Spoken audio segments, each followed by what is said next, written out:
V D Satheesan മുഖ്യമന്ത്രിയാകണമെന്ന് ആവശ്യപ്പെട്ട് അല്ലെങ്കിൽ ആക്രോശിച്ച് തെരുവിലിറങ്ങുന്ന ഈ പ്രവർത്തകർ കോൺഗ്രസ്സുകാരാണെന്ന് നിങ്ങൾ വിശ്വസിക്കുന്നുണ്ടോ?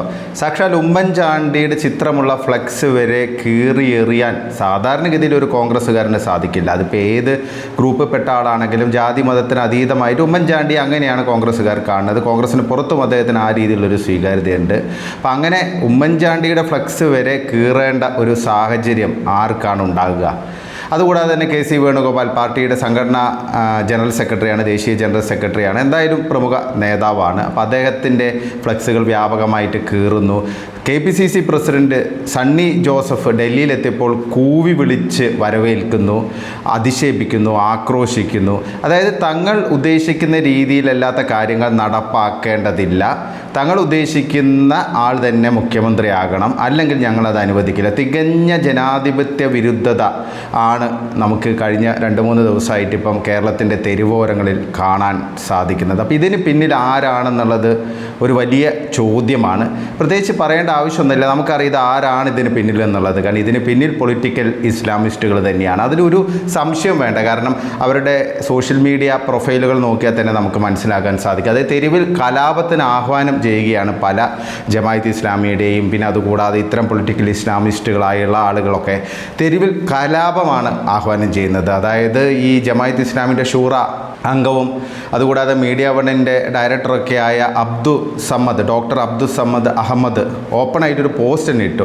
സതീശനെ മുഖ്യമന്ത്രിയാക്കിയിട്ടില്ലെങ്കിൽ തെരുവിലിറങ്ങണം, കലാപം സൃഷ്ടിക്കണമെന്നുള്ള രീതിയിലുള്ള ആഹ്വാനം തന്നെയാണ് നടത്തിയിരിക്കുന്നത്. ആബിദ് അടിവാർ എന്ന് പറയുന്ന മൗദൂദിയന്മാരുടെ ഏറ്റവും വലിയ ആൾ, അയാളുടെ പ്രൊഫൈലിൽ നിന്നും ഇതേ രീതിയിലുള്ള ഏതാണ്ട് ഇതേ സൂചനകളൊക്കെ നൽകുന്ന ആഹ്വാനങ്ങളൊക്കെ ഉണ്ടായി. അപ്പോൾ ഇത് നമുക്ക് മനസ്സിലാക്കാൻ സാധിക്കും. അതുമാത്രമല്ല, ഈ ചാനൽ കണ്ടൻറ്റുകൾ കാണുമ്പോൾ, ചാനലിൻ്റെ ഓരോ വാർത്തകളും കാണുമ്പോൾ ഈ പ്രശ്നമുണ്ടാക്കുന്നത്, ഈ കോലം കത്തിക്കുന്നത്, പ്രതിഷേധം സംഘടിപ്പിക്കുന്നത്, അസഭ്യം പറഞ്ഞത്, ഇതൊക്കെ ആരാണെന്നുള്ളത് നമുക്ക് മനസ്സിലാക്കാൻ സാധിക്കും. ഇതിന് പിന്നിൽ ഇസ്ലാമിസ്റ്റുകൾ തന്നെയാണ്. അവരെ സംബന്ധിച്ച് വി ഡി സതീശനെ മുഖ്യമന്ത്രിയാക്കുക എന്നുള്ളത് അവരുടെ ഏറ്റവും വലിയ ലക്ഷ്യമാണ്. അവരുടെ കാര്യങ്ങൾ കൃത്യമായിട്ട് നടപ്പാക്കാൻ ഏറ്റവും ഉചിതൻ വി ഡി സതീശനാണെന്നാണ് അവർ മനസ്സിലാക്കിയിരിക്കുന്നത്, അല്ലെങ്കിൽ ധരിച്ച് വെച്ചിരിക്കുന്നത്.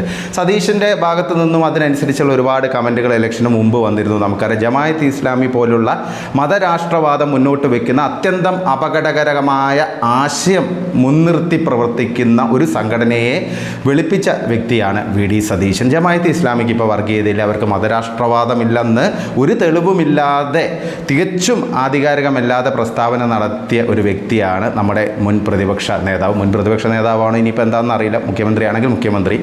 ഇതാണ് അവസ്ഥ. അപ്പോൾ ഇത് അവരെ സംബന്ധിച്ച് അവർ കയ്യും മെയ്യും മറന്ന് സതീശനെ മുഖ്യമന്ത്രിയാക്കാൻ ശ്രമിക്കും എന്നുള്ള കാര്യത്തിൽ സംശയമില്ല. പിന്നെ മുസ്ലിം ലീഗിൻ്റെ അവസ്ഥ നമുക്ക് പറയേണ്ട ആവശ്യമില്ല. കാരണം മുസ്ലിം ലീഗിൻ്റെ നിയന്ത്രണം തന്നെയായിരിക്കും ഉണ്ടാകാൻ പോകുന്നത്. അതിൻ്റെ ട്രെയിലറാണ് ഇപ്പോൾ നമ്മൾ കണ്ടുകൊണ്ടിരിക്കുന്നത്. ഇപ്പോൾ രാജ്മോഹൻ ഉണ്ണിത്താൻ ഒരു നേതാവിൻ്റെ ദുരവസ്ഥ, മലബാറിൽ നിന്ന് ജയിക്കുന്ന ഒരു കോൺഗ്രസ് നേതാവിൻ്റെ ദുരവസ്ഥ ഓപ്പണായിട്ട് പറഞ്ഞു. അതായത് ഷാഫി പറമ്പിലും രാജ്മോഹൻ ഉണ്ണിത്താനും അതുകൂടാതെ സാക്ഷാൽ രാഹുൽ ഗാന്ധിയും പിന്നെ വയനാട്ടിൽ പ്രിയങ്ക ഗാന്ധിയും ഒക്കെ നേരിടുന്ന ഒരു പ്രശ്നം. കാരണം മുസ്ലിം ലീഗിനെ വിമർശിക്കാൻ സാധിക്കില്ല. എങ്ങനെ സാധിക്കും? കാരണം മുസ്ലിം ലീഗിൻ്റെ വോട്ട് വാങ്ങിയാണ് പ്രിയങ്ക ഗാന്ധി വയനാട്ടിൽ നിന്ന് ജയിച്ചത്. രാഹുൽ ഗാന്ധി മുമ്പ് ജയിച്ചത് മുസ്ലിം ലീഗിൻ്റെ വോട്ട് വാങ്ങിയാണ്. ഒരു നിർണായക ഘട്ടത്തിൽ ലീഗായിരുന്നു അവർക്ക് പിന്താങ്ങാൻ ഉണ്ടായിരുന്നത്.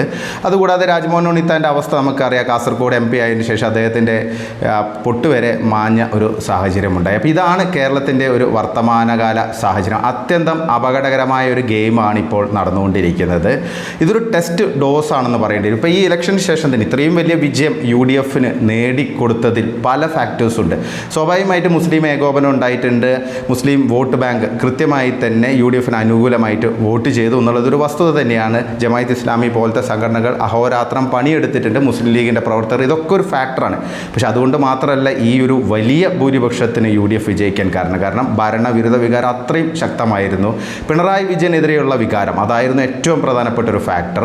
അതുകൂടാതെ തന്നെ കമ്മ്യൂണിസ്റ്റ് പാർട്ടിക്കിടയിലെ പ്രശ്നങ്ങൾ പല ആളുകളും മാറ്റി ഇത്തവണ കുത്തിയിട്ടുണ്ട്. അപ്പോൾ ഇതൊക്കെ ഒരു വസ്തുതയാണ്. പക്ഷേ ഇപ്പോൾ ഇത് മൊത്തം ഹൈജാക്ക് ചെയ്ത് ഇത് ഇസ്ലാമിസ്റ്റുകളുടെ വിജയമാണെന്ന് വരുത്തി തീർക്കാനാണ് അവർ ശ്രമിക്കുന്നത്. അത് ഏറ്റവും മികച്ച രീതിയിൽ അവർക്ക് പ്രതിഷ്ഠിക്കണമെങ്കിൽ വി ഡി സതീശൻ മുഖ്യമന്ത്രിയാകണം. കാരണം മുസ്ലിം ലീഗിനെ എപ്പോഴും പ്രശംസിക്കുന്ന വി ഡി സതീശൻ, കാന്തപുരത്തിൻ്റെ വേദിയിൽ പോയിട്ട് വെള്ളാപ്പള്ളി നടേശനെ വിമർശിക്കുന്ന വി ഡി സതീശൻ, അതുകൂടാതെ തന്നെ ജമാഅത്ത് ഇസ്ലാമിക്ക് ഗുഡ് സർട്ടിഫിക്കറ്റ് നൽകുന്ന വി ഡി സതീശൻ, വർഗീയതയെക്കുറിച്ച് പറയുമ്പോൾ ഹിന്ദുത്വ വർഗീയതയാണ് ഏറ്റവും വലിയ പ്രശ്നം, ഹൈന്ദവ വർഗീയതയാണ് ഏറ്റവും വലിയ പ്രശ്നമെന്ന് ഇടയ്ക്കിടയ്ക്ക് ആവർത്തിക്കുന്ന വി ഡി സതീശൻ. സ്വാഭാവികമായിട്ടും രമേശ് ചെന്നിത്തലയേക്കാളും അതുകൂടാതെ കെ സി വേണുഗോപാലിനേക്കാൾ ഏറ്റവും ഉചിതനായ സ്ഥാനാർത്ഥി മുഖ്യമന്ത്രി പദത്തിലേക്ക് ഇസ്ലാമിസ്റ്റുകളെ സംബന്ധിച്ച് അത് വി ഡി സതീശനായിരിക്കും. അപ്പോൾ ഇത് തീക്കളിയാണ് നടന്നുകൊണ്ടിരിക്കുന്നത്. സാക്ഷാൽ ഉമ്മൻചാണ്ടിയെ വരെ അധിക്ഷേപിക്കുന്ന രീതിയിലുള്ള ഒരു മോബോക്രസിയിലേക്കാണ് ഇപ്പോൾ കോൺഗ്രസ് പോകുന്നത് എന്നുള്ളതാണ്. കുറേ കാലമായിട്ട് നമുക്കറിയാം കോൺഗ്രസ് പാർട്ടി എന്ന് പറയുമ്പോൾ കോൺഗ്രസ് പാർട്ടിക്ക് വേണ്ടി പലപ്പോഴും ഇത്തരം സൈബർ ആക്രമണങ്ങളൊക്കെ നടത്തുന്നത്, ഇപ്പോൾ രാഹുൽ മാങ്കൂട്ടത്തിൻ്റെ വിഷയമാണെങ്കിലും ഷാഫി പറമ്പലിൻ്റെ വിഷയമാണെങ്കിലും ഇങ്ങനെ ഒരുപാട്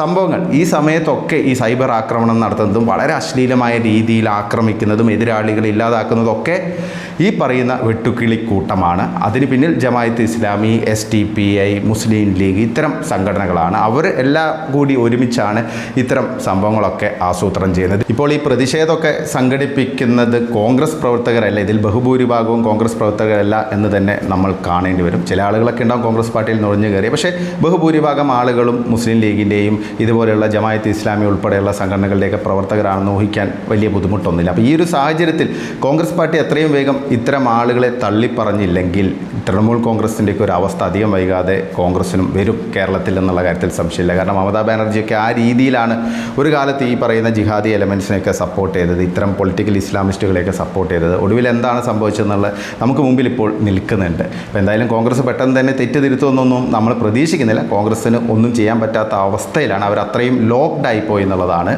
ഒരു യാഥാർത്ഥ്യം.